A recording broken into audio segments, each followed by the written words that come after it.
Hello, hello dyan sa aking mga amiga, viewers ko, followers ko. Hayan, ngayong araw na naman ito, wala naman akong pasok. Kaya may pagkakataon naman tayo na maglinis ng ating bahay. Hayan, sa ngayon ako ay magmamap ng aking sahig, mga amiga. Hayan, dahil naman sa daming mga alikabok na nakadikit dito, pag tayo ay dumadaan sa ating sahig, mga amiga. Hayan, kailangan natin itong kunin para hindi masyadong madumi ang ating tatapakan, mga amiga. Yan.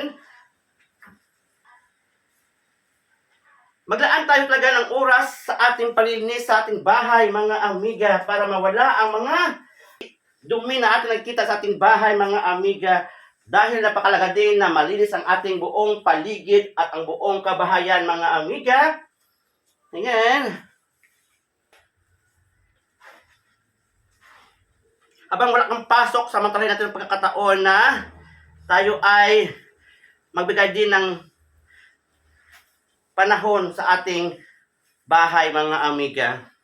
Ito ay malagang gawain na dapat natin gawin lagi sa ating tinitirahan dahil ito ay nakatulong sa ating kalusugan din, mga amiga.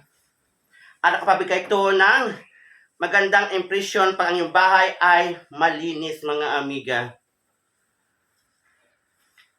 Ayan, mga amiga, tuloy pa ako sa aking ginagawa dahil ako ay naniniwala talaga sa mga kasabihan na cleanliness is next to godliness. Ayan, mga amiga. O, diba? Ayan, mga amiga, pag narinig ko ang ganyan kasabihan, ako ay nagkaroon talaga ng inspirasyon na gawin ko yun. Ayan. Dahil ako talaga ay naniniwala sa kanyang kasabihan dahil ito ay nagkaroon din ng inspirasyon sa ating sarili na maging malinis tayo lagi sa ating paligid, sa ating buong kabahayan. Dahil bigay ito ng inspirasyon sa ating buhay, mga amiga, kung paano tayo maging malinis. Ayan, magkaroon tayo ng hadikain at maging positibo tayo lagi sa ating ginagawa, mga amiga. Ayan, tuloy pa tayo sa ating gagawin ngayon, mga amiga. Sundan nyo lang ako.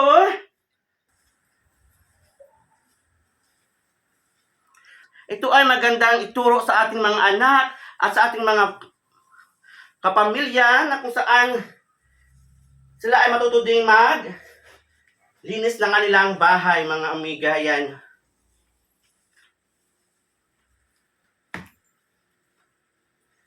Pagkatapos natin ditong magmap sa ating sahig at itong walisin ang iba pang mga dumi sa buong bahay na ito, mga amiga, na kung saan atin itong inuuwian. Para din maging presentable tayo pag mayroon tayong mga bisita na darating o mga pamilya man na dadalaw sa inyo, mga amiga. Yan.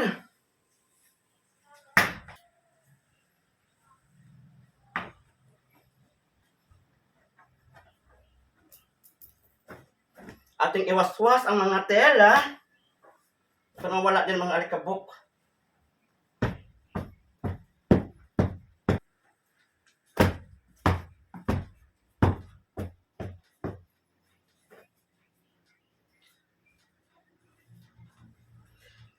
Lagi natin tandaan na ito ay mahalagang bagay na dapat gawin sa ating buhay. Ang paglinis ng bahay ay isa ding napaka-importante.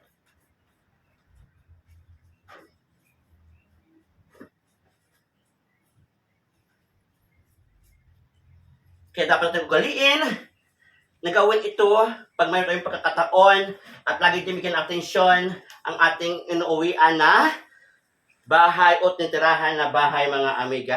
Sa ngayon, ako ay always magpasalamat sa inyo sa pagsubaybay ng aking mga ina-upload na video. Sana dyan kayo lagi at subaybayan niyo ako sa aking mga ginagawa para kayo din ay masiyahan at mayroon din makapulutang aral sa aking ina-upload na video. Sa ngayon, bye-bye muna and love you all, mga amiga. Tuloy lang tayo sa ating ginagawa habang dyan kayo ay nanonood at panoorin niyo pa ang buo ang video ito.